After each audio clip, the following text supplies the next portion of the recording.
सातवीं कक्षा के तीसरा अध्याय भूगोल की पुस्तक हमारी बदलती हुई पृथ्वी, छठी कक्षा के एवं अन्य एनसीईआरटी की चैप्टर हिंदी मीडियम में प्लेलिस्ट बना हुआ है। आप फ्री क्लासेस पे जाके पीछे वाले प्लेलिस्ट पे देख सकते हैं। शुरू करते हैं दोस्तों। लाइन बाय लाइन पढ़ेंगे, जो समझने वाली बातें होगी, कंसेप्ट होगी, उसको साथ में समझते चलेंगे। स्थलमंडल अनेक प्लेटों में विभाजित है। स्थलमंडल अनेक प्लेटों में विभाजित है, जिन्हें स्थलमंडलीय प्लेट कहते हैं।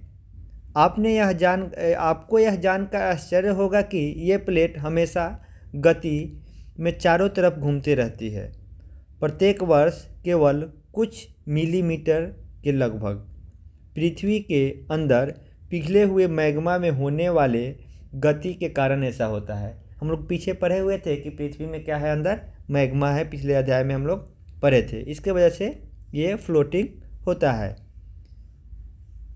पृथ्वी के अंदर पिघलता हुआ मैग्मा एक वृत्तीय रूप में घूमता है, जैसा कि क्रियाकलाप में दिखाया गया है।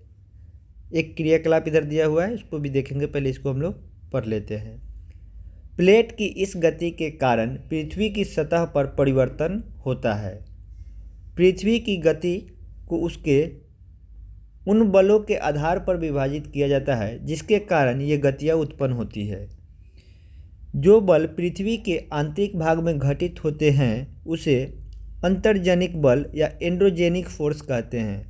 ये पृथ्वी हुआ और इसके अंदर में जो परिवर्तन हो रहा है, उसको परिवर्तन होने के लिए जो बल कारक है उसके क्या कहते हैं, अंतर्जनिक बल कहते हैं या एंडोजेनिक फोर्स कहते हैं।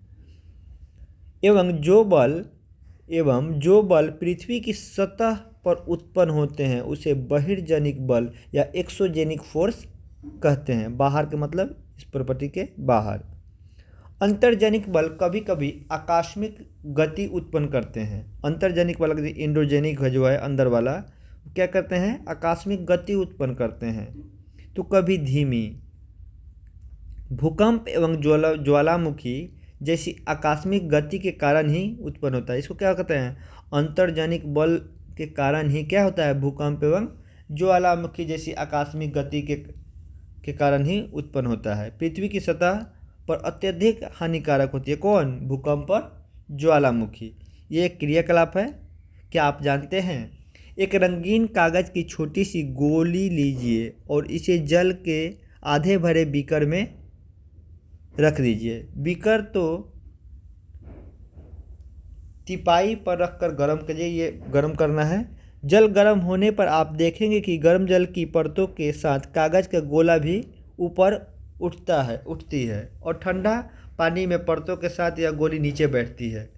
पृथ्वी के अंदर स्थित पिघलता हुआ मैग्मा इसी प्रकार है। ये समझाने की कोशिश किया गया है, जो अंदर तरल मैग्मा है, गर्म है, इसकी वजह से बाहर जो है प्लेट जो है फ्लोटिंग करते रहता है, तैरते रहता है। कैसे, जैसे इस बीकर को जब हम लोग गर्म किए हैं तो कागज़ का जो अथी है वो क्या हो गया है, ठंडा में नीचे बैठा हुआ है, गर्म जो है सो ऊपर फ्लोटिंग कर रहा है।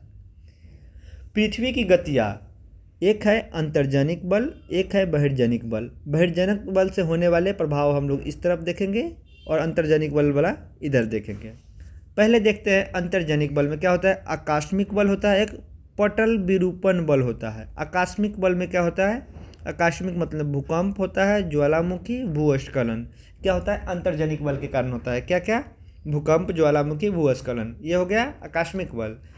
पटल विरूपण बल, पर्वत निर्माणी, जैसे स्लो मोशन में पर्वत धीरे धीरे, अभी सुने होइएगा, पढ़ना भी है आगे की कक्षा में, कि हिमालय की ऊंचाई जो है धीरे धीरे बढ़ रही है। ये क्या है, पर्वत निर्माणकारी बल, माने पटल विरूपण बल। ये किस बल में आता है, अंतर्जनिक बल के अंदर आता है। अब हम लोग देखेंगे बहिर्जनिक बल।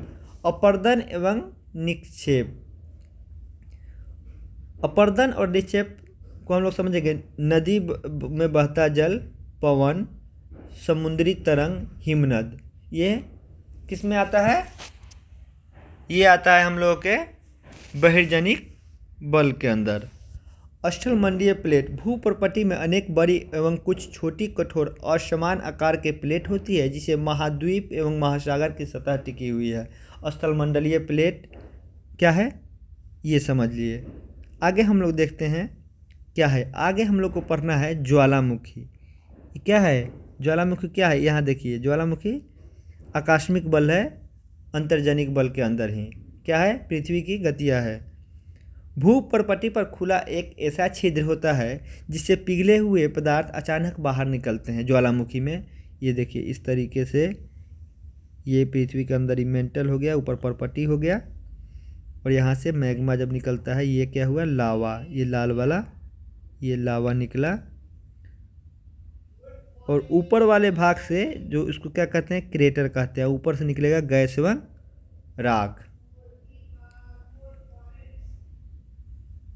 इस प्रकार अष्टमंडलीय प्लेटों की गति करने पर पृथ्वी की सतह पर कंपन होता है, और यह कंपन पृथ्वी के चारों ओर गति करता है।